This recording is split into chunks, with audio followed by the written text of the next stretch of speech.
एक बहुत important topic देखते हैं, एडमिशन ऑफ अ पार्टनर का adjustment of a capital. 4 cases हैं, फटाफट से देखते हैं।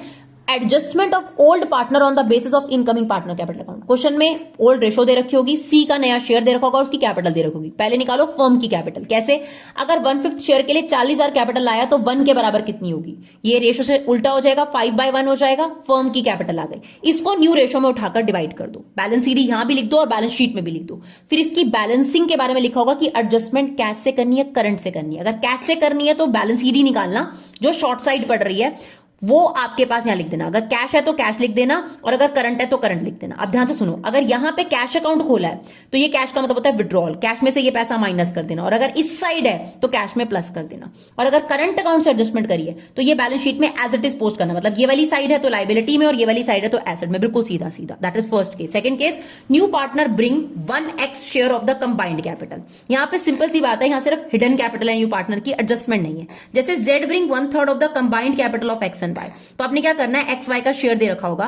स्टेप 1 में A और B की दोनों की बैलेंस शीट निकाल लेना, जो पहले से ही क्वेश्चन में आ रही है वो निकाल ली, जैसे मैंने यहां पे लिख दी। उन दोनों को प्लस करो, उसका 1/3 करो, आपके पास Z की कैपिटल निकल आएगी।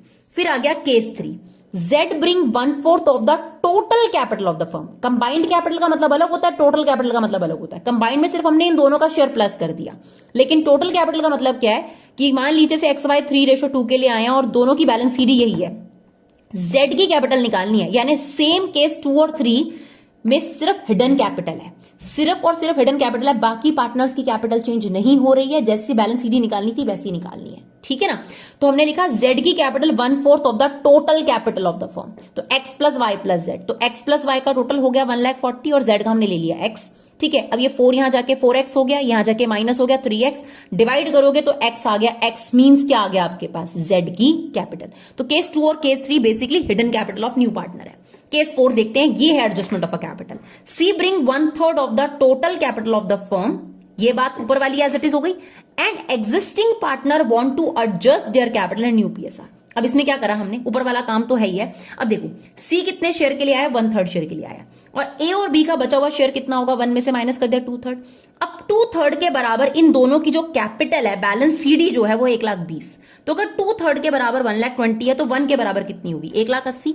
अभी जो 1,80,000 आई है ये फर्म की कैपिटल, इसे बांट दो न्यू रेशो में, ठीक। और ये उठा के लिख दो तीनों की बैलेंस CD में। Is it okay? और बैलेंस CD में डालने के बाद बैलेंस शीट में भी डाल दो, और उसके बाद बैलेंसिंग करो, या तो कैश अकाउंट से बैलेंसिंग होगी या करंट अकाउंट से। फिर वही बात है, अगर यहां बैलेंस बच रहा है कैश में तो ये माइनस है, तो कैश अकाउंट में बैलेंस शीट में माइनस कर देना, और ये वाला कैश अकाउंट में प्लस कर देना। और करंट अकाउंट से अगर है इधर